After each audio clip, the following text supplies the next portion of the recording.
Welcome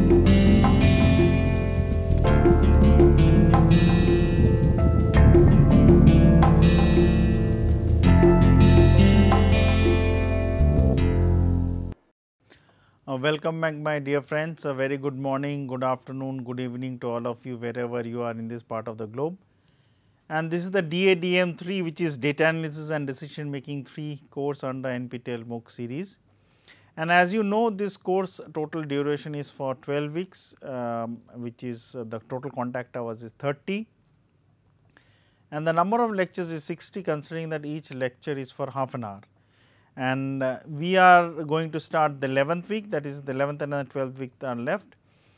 And each week we have 5 lectures of half an hour each. You have already completed 10 lectures, which means you have already taken 10 assignments. You will complete the 11th one, you will take the 11th assignment, then you complete the 12th one, and you will take the 12th assignment, and they would be a final examination after the end of the course.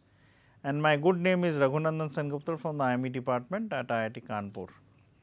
So, if you remember, in the last almost 5 lectures or 4 lectures, we basically considered 2 detailed examples of branch and bound, and with certain flavors. In one of them, the branch and bound was a problem where there are integer solutions only for the decision variables, and in the other case the decision variables was 0 1 programming.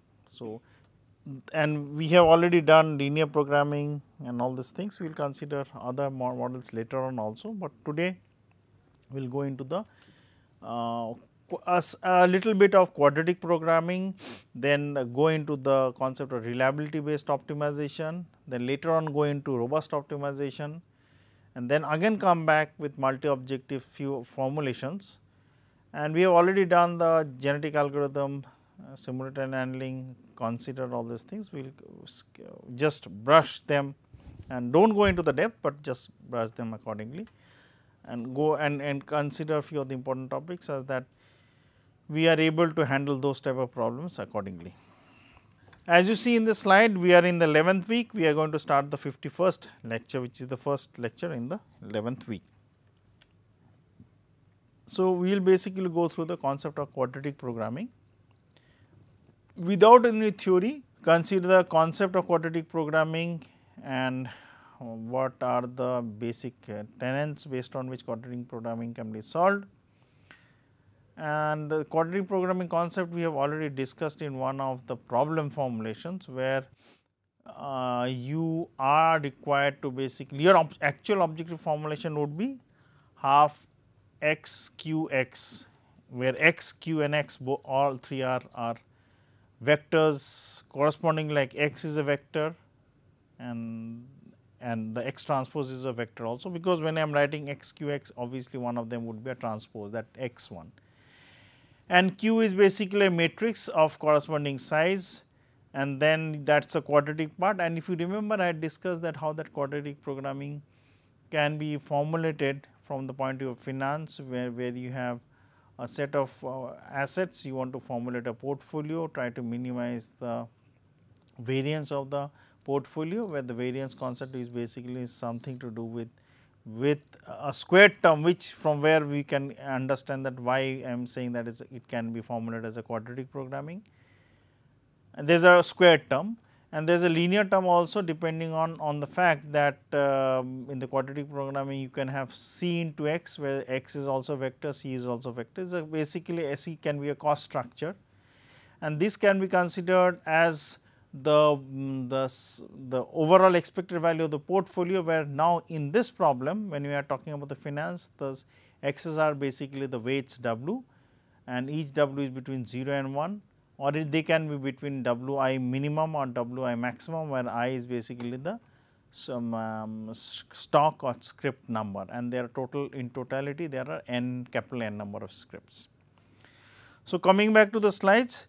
So, consider, we will just go through some very basic definitions, all of you are aware, but I will still repeat it because they will be utilized later on in the concept of quadratic programming, and later and further on when we are discussing the concept of reliability and robust optimization and how the problems can be solved. So, consider you have a function which you are mapping from the n space to the real line, and n space means there are n number of variables. So, consider in the same way, if you have n number of stocks, you want to basically find out the combined weights of each and every stock, which will give us the overall portfolio's expected value. So, you are basically trying to find out the functional form from the n space to the real line. So, that is why it means is a convex function if and only if you have this. So, what it would mean that the convex combination of the variables and their functional form would always be less than equal to the convex combinations of the functions taken separately. And this would be utilized, say for example, I give you an example where they can be utilized, not about convex this convex function, but about the convex combination of these functions. We have already discussed some of these problems in a very nice way in the multiple linear regression setup when we were considering the balance loss function. But the balance loss function had the concept where the precision of estimation and the goodness of fit were being considered. Precision of estimation was related to trying to find out how good or how close the values of beta hats are with respect to beta, and obviously we will use take the recourse of trying to find out whether the properties of unbiasedness and consistency holds for the beta hat values. And here I am saying that beta hat values can be either a vector or scalar, but if it is a linear multiple regression, simple one, you have only one x, so one beta. So, beta is a scalar. If you have multiple linear regressions, you have more than one beta. So, obviously, in that case beta would be considered as a vector. So, function f of x as I said is a convex function if the convex combination of the variables and their functional form is less than equal to the convex combination of the function itself. So, it basically means that if I have, so the concept of convex and concave functions, if you consider the spaces, would be like this. So, if I have, let me utilize the a separate slide. So, it will be easier for all of us to consider. So, here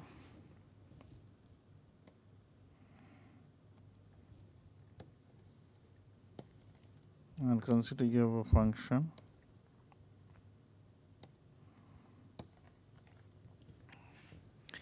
now. What you have is basically you want to join them.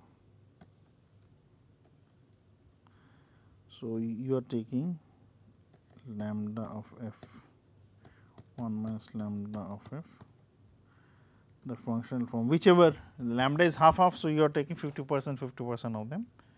In case if it is, so obviously, all the points would be inside. So, if we consider this space, this one,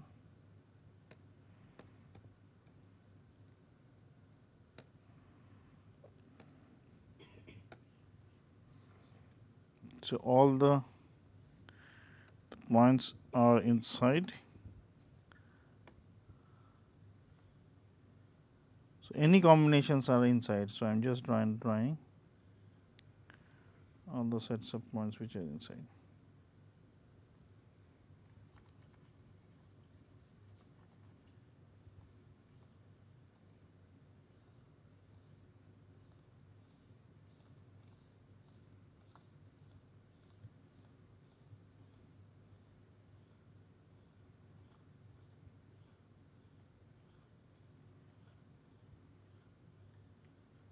So, I just color it in order to make it much more prominent, because red in the yellow background would look good.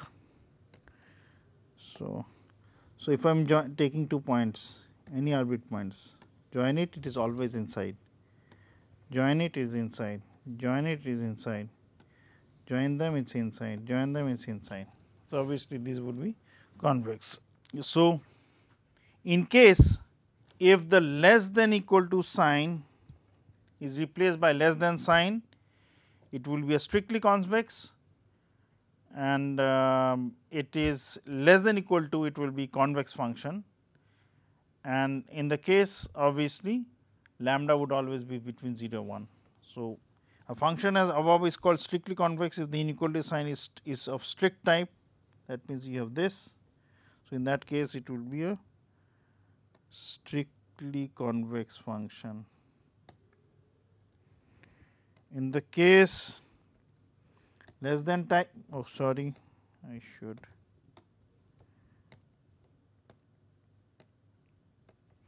less than type, it will be utilized as a convex function only, not strictly.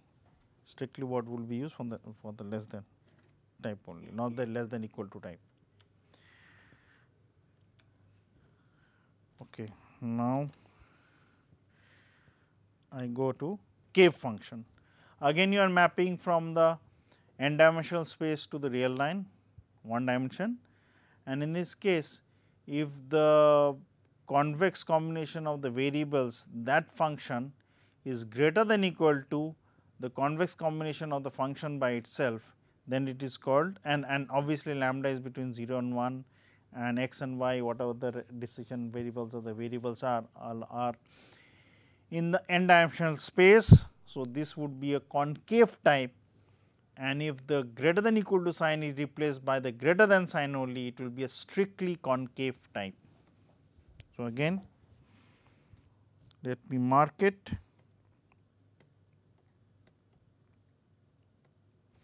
So, greater than type, I have the strictly convex function, and in case I have the greater than type, it is it should be concave, sorry, my mistake, concave, this will be a concave function. So, that I can change it. So, this will be a concave function. So, a function f x is called a strictly concave function if the inequality is strict of and for all x not equal to y and lambda is between 0 and 1.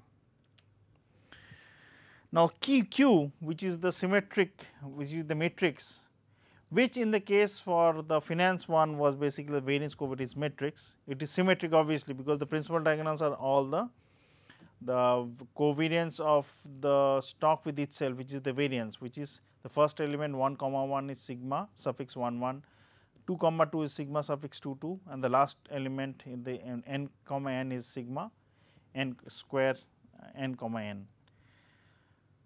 And if we consider the of the diagonal element, they are symmetric because sigma I j is equal to sigma j i. So, Q is a symmetric and positive semi definite matrix, and in this case it will be semi definite and definite depending on the concept if the greater than equal to or greater than sign basically happens. So, in this case if the x transpose q x, if it is of greater than type, greater than equal to type, it is semi definite, and if it is greater than type, it is definite. So, I should basically use a different color.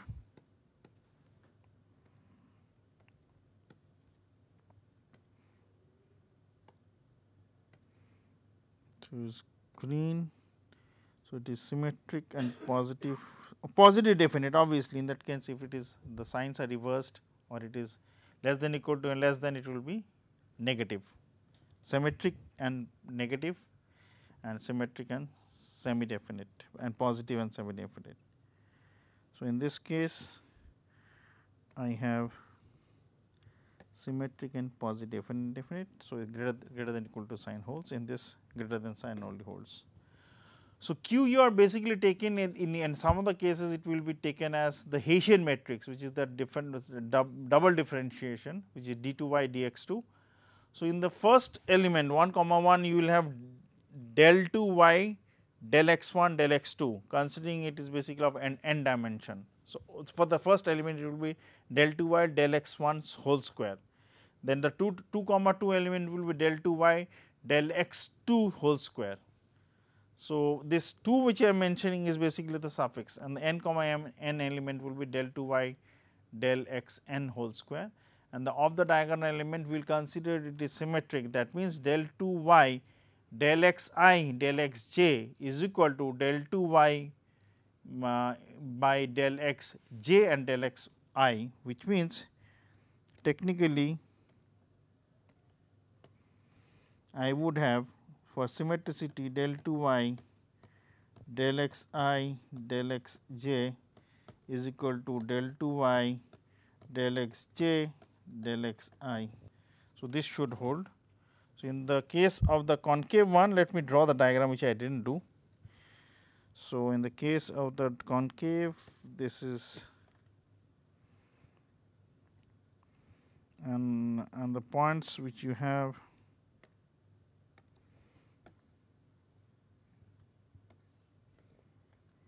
so if I have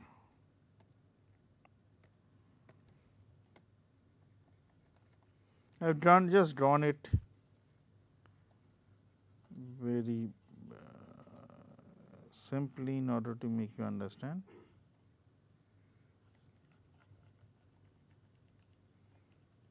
So, this is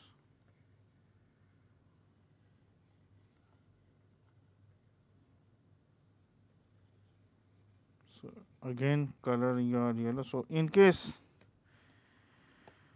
I have points, so this seems to be convex the moment I have this whole portion outside. So, this is not it is a concave area, and similarly you can basically draw as you have drawn this one as a convex, the opposite portion in this area you can have basically, if you are looking from the other side it will be concave one.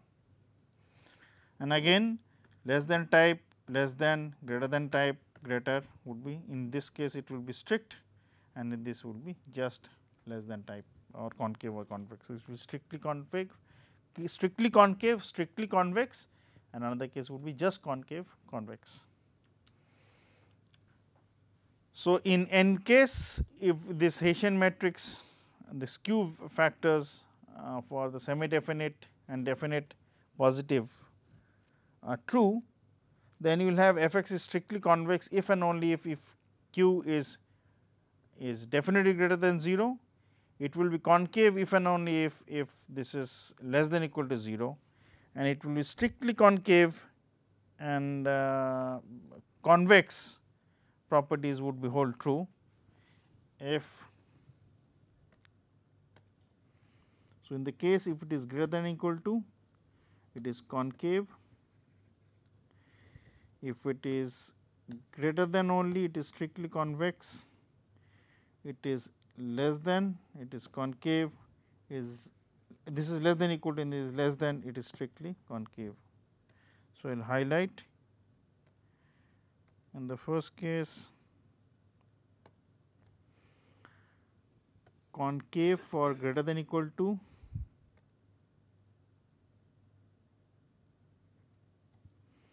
concave less than equal to. So, strictly convex and concave are true, then I take strictly convex greater than, and finally, strictly concave less than. So, again I will repeat, concave for greater than equal to, strictly concave only. So, okay, this is strictly concave, I should use the. So, I'll so first if we go to the concave, if and only if this holds,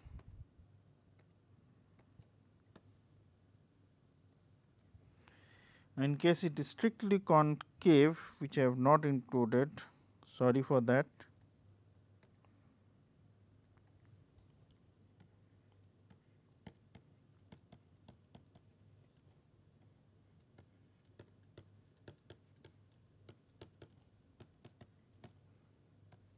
this holds,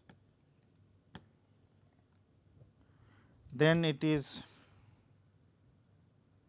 which is here, and convex,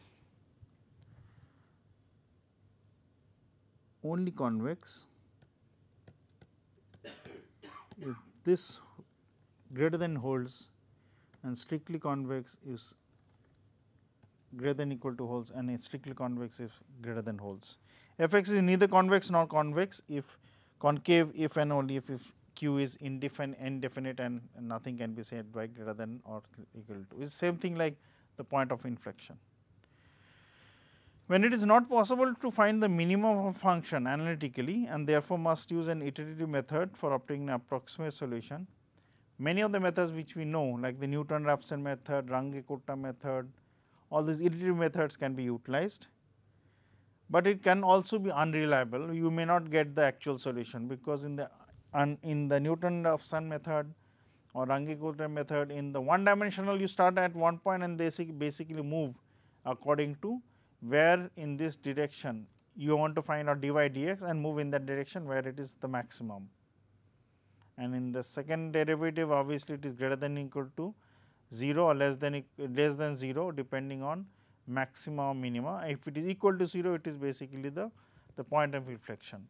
But in the case when you have a multi-dimensional case, you have to basically find out that the rate of change of that functional form, which is d2y dx2 or dy dx, where it would be the highest, in which direction. But when we are considering the concept of del, it should be remembered that if we are trying to differentiate the functional form y with respect to any one of the x, either x1, x2, x3, then in that case obviously the other x's value should be considered as not affecting the rate of change of the function, that means they are constant. So, therefore, we now consider another approach which we will discuss now, which is the steepest descent and also the steepest ascent depending on which direction you are moving. And we have a function such that it maps from the n dimensional space to the real line, and it is differentiable at x naught. That means, you can find out the rate of change of the function. The direction of the steepest descent would be the vector where we will take the rate of change of that functional form delta of functional form at x naught, and then take the decision whether it is the maximum or the minimum.